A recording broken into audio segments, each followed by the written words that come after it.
What's up, guys?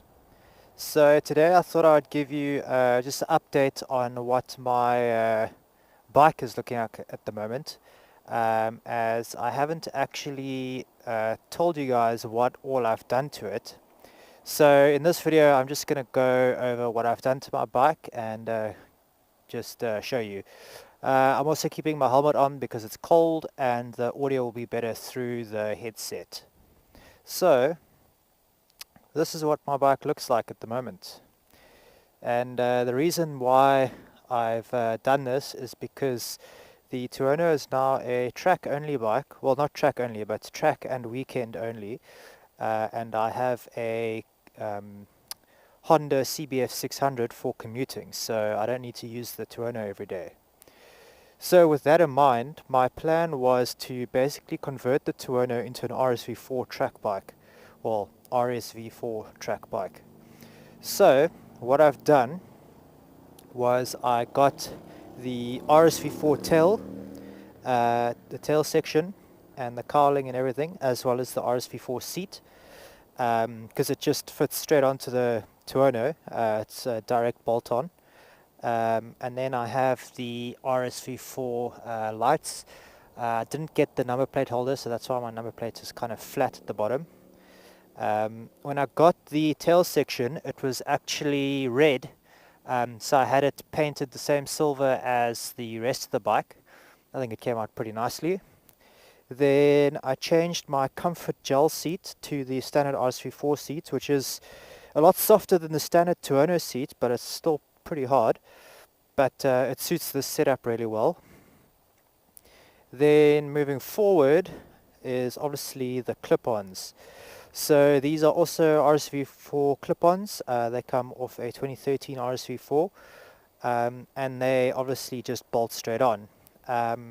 There's obviously you need to do quite a bit of adjustment to get the angle of the bars right, because this fairing is obviously not made to go with clip-ons. So your steering lock, I've made it so that's right close as it can be, is quite narrow.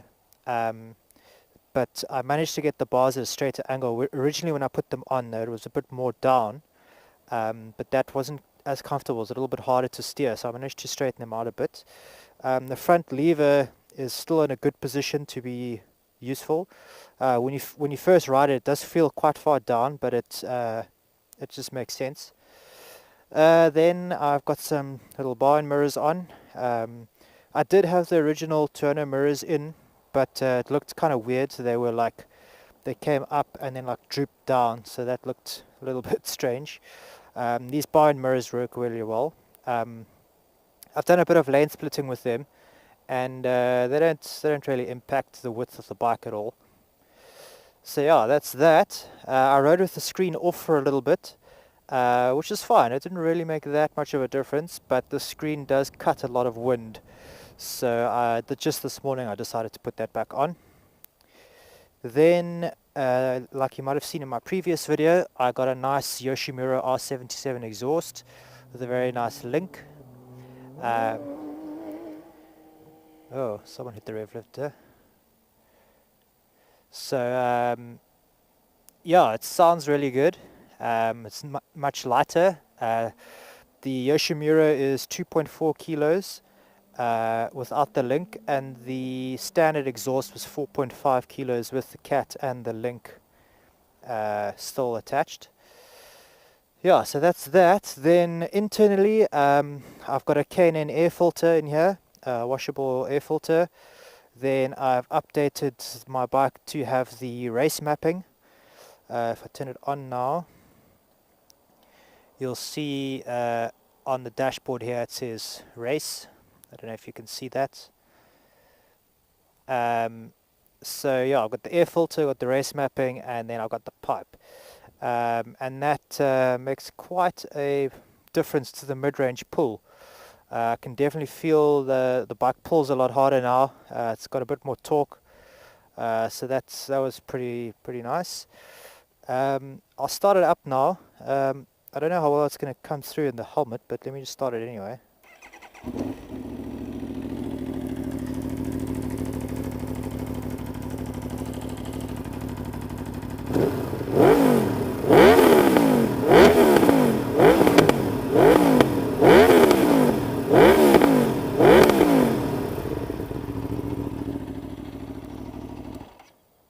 So yeah, sounds pretty good. I like it. So yeah, that's pretty much what I've done to my bike. I hope you guys like it. I really like it. I think it looks pretty awesome. And it rides nicely and I don't have any issues. Oh, the other thing that I did do was I had to have the stator and flywheel replaced, which is it's a common thing with the 2011 to 2014 Tuonos. The stator, well, the flywheel would actually get burnt up because the magnets in the stator, or the stator will get burnt up because the magnets in the flywheel are too strong. So that's this part over here. So that's been replaced with the upgraded unit, which means the bike starts better, it doesn't drain the battery. I used to get quite a few hot start issues. Well, not quite a few, but only when the bike was hot. So what happened was that when the bike was over 100 degrees and you try to start it, you get a very weak crank and the bike wouldn't want to start. You'd have to wait for it to cool down. I don't have any of those issues anymore with the updated stator and flywheel. Also have a new battery in as well. So yeah, the bike's in a very good shape now and I'm very happy with it. And I'm going to the track this weekend, so going to test it out there. I already did one track day with it.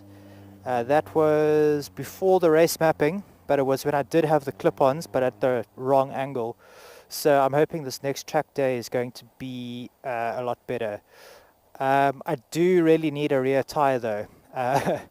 Yesterday when I was riding out on the highway, I was gunning the bike in second, third and fourth, and I was actually spinning up the rear tire, so I was doing basically like a rolling burnout, which tells me that the tire is pretty much done. You can see the sides here is on its way out, it's on the marker. The center doesn't look bad, but I think it's a combination of tires done about 5,000 Ks. It's quite cold and yeah, so it was spinning up the rear tire. I haven't done it today. I haven't actually opened it up that much, but I think I should get a new tire before the track day. So yeah, I hope you guys enjoyed this video. I haven't made one of these kind of styles in a while. And yeah, I'll see you on the next one. Cheers, guys.